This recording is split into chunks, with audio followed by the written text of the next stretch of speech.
Anda kembali di Anyus Pagi, pemirsa. Presiden Republik Indonesia Prabowo Subianto memulai rangkaian kunjungan kenegaraannya di Singapura dengan menghadiri upacara penyambutan kenegaraan di Parliament House pada Senin pagi.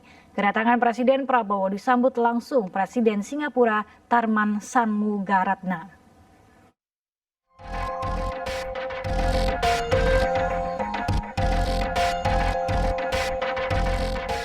Presiden Prabowo dan Presiden Tharman berjalan berdampingan melewati karpet merah menuju tempat upacara kenegaraan berlangsung.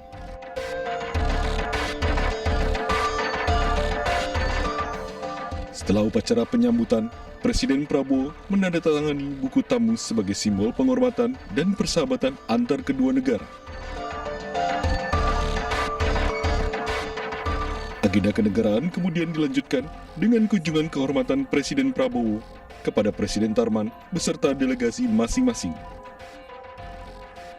Pembicaraan-pembicaraan terkait hubungan bilateral kedua negara dan kerjasama dengan Singapura, antara Indonesia dan Singapura, itu akan kita dalami dan kita diskusikan dalam bentuk-bentuk yang lebih tangible dan konkret. Presiden Tharman menyampaikan apresiasi atas kehadiran Presiden Prabowo dalam kunjungan kenegaraan perdananya ke Singapura. Ia juga mengenang hubungan baik Indonesia dengan Singapura yang telah terjalin sejak lama.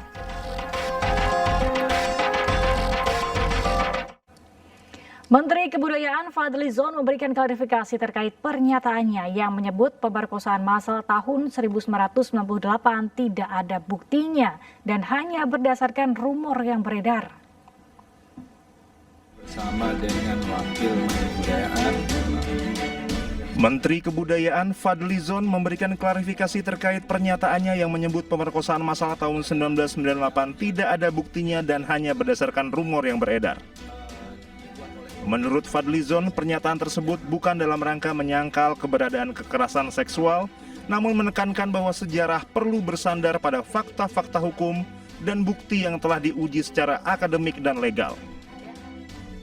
Fadlizon mengutuk dan mengecam keras segala bentuk perundungan dan kekerasan seksual terhadap perempuan. Ia juga menekankan bahwa saat kerusuhan tindak kejahatan ini memang terjadi, tetapi istilah massal tidak memiliki data yang konklusif. Fadlizon juga menyoroti secara spesifik perlunya ketelitian dan kerangka kehati-hatian akademik dalam penggunaan istilah perkosaan massal. Hal ini dapat memiliki implikasi serius terhadap karakter kolektif bangsa dan membutuhkan verifikasi berbasis fakta yang kuat. Sebelumnya, Fadlizon mengklaim peristiwa pemerkosaan massal tahun 1998 tidak ada buktinya dan hanya bersandar rumor yang beredar. Fadlizon menjelaskan rumor-rumor seperti itu tidak akan menyelesaikan persoalan yang ada. Tim Liputan Anyus melaporkan. Pemirsa, TGPF dalam laporannya pada 1998 mencatat setidaknya 85 korban kekerasan seksual di berbagai kota, termasuk perkosaan massal terhadap perempuan Tionghoa. Tragedi Mei 1998 menjadi salah satu peristiwa bersejarah di Indonesia. Sejumlah tanda tanya pun masih menyelimuti peristiwa bersejarah ini, salah satunya dugaan adanya ruda paksa massal dalam tragedi 1998. Untuk mengungkap fakta kerusuhan termasuk dugaan pelanggaran HAM berat, pemerintah membentuk tim gabungan pencari fakta tahun 1998. TGPF dibentuk melalui keputusan bersama 5 pejabat tinggi negara pada 23 Juli 1998, antara lain Menteri Pertahanan dan Keamanan, Panglima ABRI, Menteri Kehakiman, Menteri Dalam Negeri, Menteri Negara Urusan Peranan Wanita, dan Jaksa Agung.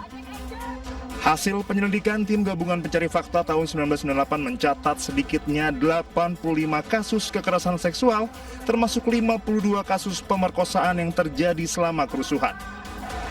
Temuan ini disampaikan langsung kepada Presiden B.J. Habibie dan menjadi dasar pengakuan resmi negara atas pelanggaran HAM terhadap perempuan.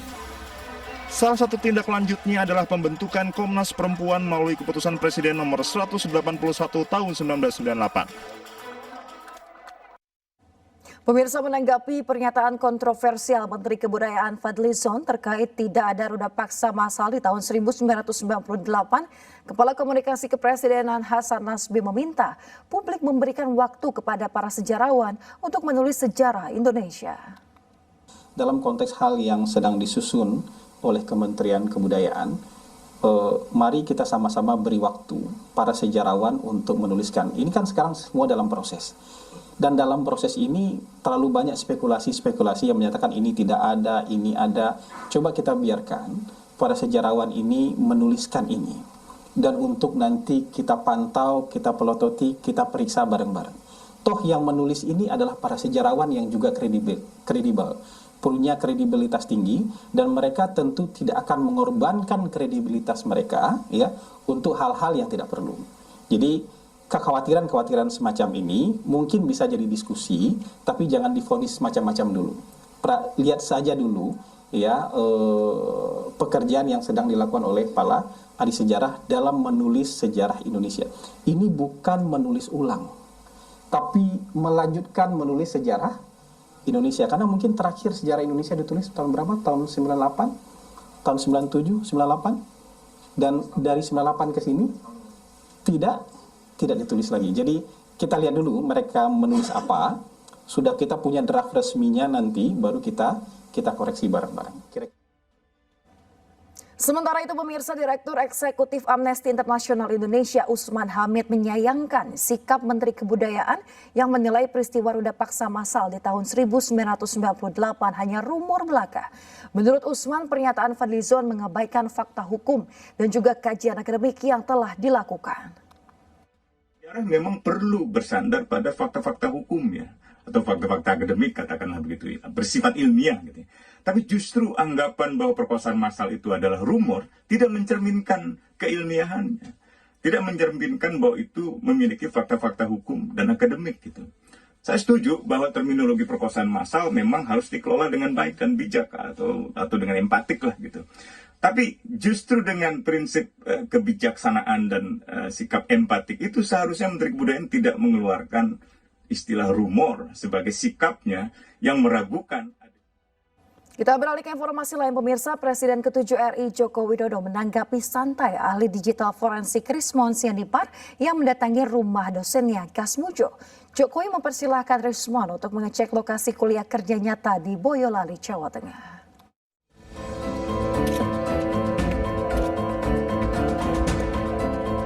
Di Bandung ternyata ini.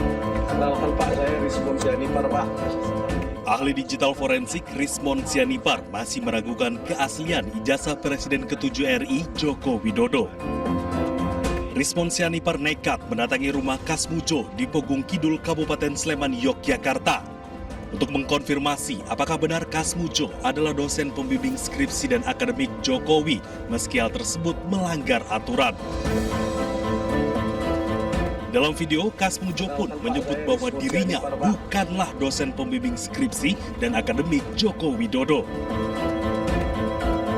Bapak saat itu berarti bukan pembimbing skripsi? Jelas, bukan. Bukan pembimbing akademik? Bukan. Pembimbing akademik pun bukan, Pak? Oh, bentar, Pak. Maaf. Terkait hal ini, Jokowi pun menanggapi santai. Jokowi mempersilahkan Rismon CS untuk menggali informasi sebanyak-banyaknya dan mendatangi lokasi saat dia mengikuti kuliah kerja nyata atau KKN. Ya, KKN dicek aja di Desa Ketoyan, di Kecamatan Wonosgoro, Kabupaten Boyolali, dicek ke sana. Tahunnya seingat saya 85 awal. Cek ngecek dekat aja. Tapi peristiwanya sudah 40 tahun yang lalu. Tanya ke dulu Pak kepala desanya, kalau sudah beliau dulu waktu saya KKN sudah agak sepuh, ya tanya ke putra putrinya, gampang, dekat. Nanti KKN-nya ganti lagi, KKL-nya di mana?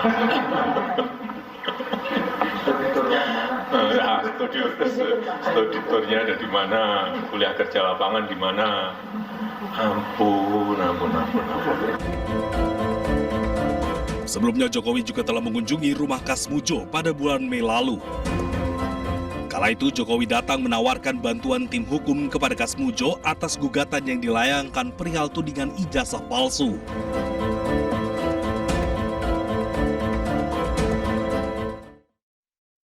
Pemirsa, kubu Joko Widodo menyebut jika ijazah Jokowi ditunjukkan berpotensi membuat chaos dan presiden buruk. Sementara pakar telematika sekaligus terlapor Roy Suryo menyebut chaos hanya terjadi bila ijazah tersebut palsu. Jadi sesungguhnya ketika kita dalam suatu situasi ada seseorang mempersangkakan sesuatu, kemudian dia tidak bisa membuktikannya, kemudian kita berikan presiden atau kita berikan hal, kita tunjukin, maka habis ini akan banyak orang-orang yang akan dituduhkan sesuatu, apapun itu, mau ijazah, mau apapun, mau sertifikat dan sebagainya, maka lucunya dia yang mengatakan itu tidak asli atau palsu, malah kita yang disuruh menyelesaikannya. Artinya sudah terbalik-balik hukumnya seperti itu, sehingga akan berpotensi membuat orang jadi akan dipersangkakan terus gitu loh. Misalnya ada seorang bupati, gubernur, menteri ditanya, nih ijazahmu palsu. Kemudian dia harus membuktikannya. Loh kemarin si A membuktikan dengan memberikan ijazahnya kok akan menjadi chaos menurut kami. Seperti itu, Anissa. Pak Roy, silakan langsung tanggapannya. Chaos seperti apa? Menurut Anda? Kita kalau menjawab itu insya Allah mesti harus dengan menggunakan referensi ya semuanya. Jadi yang namanya chaos itu kan berasal dari bahasa Yunani. Asal katanya chaos. Chaos itu artinya huru-hara, kerusuhan gitu ya gitu. Jadi ini lebay lah gitu istilahnya. Makanya saya sebut kemarin Mbak Anissa, beli istilah dari Pak Rifai kemarin itu adalah istilah yang mengada-ada, bahkan kayak lawakan Sri Mulat gitu ya. Jadi kalau mau belok kiri, sayanya kanan. Nggak akan ada yang namanya chaos ya. Chaos itu kalau ijazahnya palsu. Nah, itu baru chaos. Jadi kalau ijazahnya memang asli ya kenapa takut gitu loh. Dan sebenarnya pembuktian ijazah asli ditunjukkan itu sesuai dengan Undang-Undang Keterbukaan Informasi Publik. Bukan hanya pasal 17 yang dikecualikan. Tapi jangan lupa harus komprehensif baca pasal itu. Ada pasal 18 ayat 2. Ya kebetulan saya ikut nyusun undang-undang itu kan gitu. Jadi pasal 18 ayat 2 itu semua pengecualian di pasal 17 itu tidak berlaku untuk pejabat publik. Jadi clear banget di sini gitu loh. Jokowi dulu adalah pejabat publik, jadi clear. Jadi tapi sekali lagi kalau kembali ke soal chaos, Mbak Anissa, itu makanya saya kemarin nulis bahwa ini logikanya kayak pakai logika Sri Mulat saja gitu. Mau lucu aja deh. Jadi nggak apa-apa deh. Kita anggap ini lucu-lucuan aja gitu ya. Jadi istilah chaos bisa biar diterjemahkan oleh masyarakat. Pemirsa, konsep rumah subsidi yang tengah dirancang pemerintah akhirnya dirilis. Rumah bersubsidi ini hadir dengan ukuran 14 meter persegi dan juga 23,4 meter persegi. Dalam rumah contoh ini berisi ruang tamu yang menyatu dengan area dapur dan juga area cuci.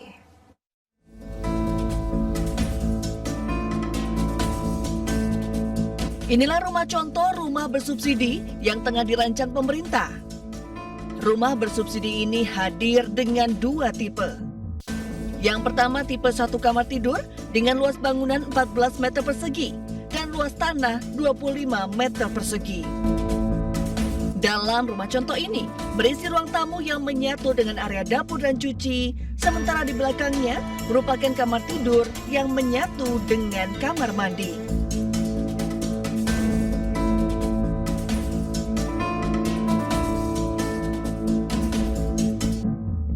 Sementara tipe kedua dengan 2 kamar tidur dengan luas bangunan 23,4 meter persegi dan luas tanah 26,3 meter persegi. Tipe kedua ini berisi ruang tamu dan juga kamar tidur dan kamar mandi, sementara 1 kamar tidur lain berada di bagian mezanin. Rumah bersubsidi yang dipamerkan di salah satu pusat perbelanjaan di kawasan Semanggi ini pun menuai sejumlah tanggapan dari para pengunjung. Apa ya? Kayak sempit ya. Tuh, ini kita 2 aja sudah bisa nggak maunya dikit lagi lah, atau 1 meteran kan. Kecil lagi. Kayak rumah kos ya nggak apa-apa lah yang namanya 100 juta. tanggapan saya mungkin ini lebih untuk ke orang-orang introvert ya. Karena nggak bisa terima tetangga nih.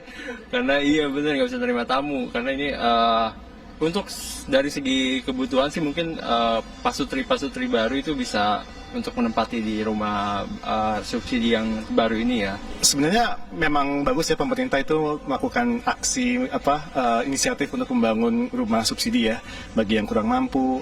Tetapi ketika aku masuk ke dalam kok kayaknya masih ada banyak hal yang perlu dipertimbangkan lagi ya, apalagi dari ukurannya dan juga segi kenyamanannya. Tergolong rumah kayaknya masih belum ya. Maksudnya kalau aku masuk ke situ kok kayak di rumah boneka ya. Maaf ya, tapi itu terlalu mini. Maksudnya kalau punya satu keluarga 2 anak kayaknya nggak mungkin sih. Rencananya rumah subsidi super mini ini akan dibangun di area Jabodetabek dengan harga mulai 100 juta rupiah tergantung lokasi. Dari Jakarta, Adisti Arifa, Sadu Santo, Yudi Richard, iNews melaporkan.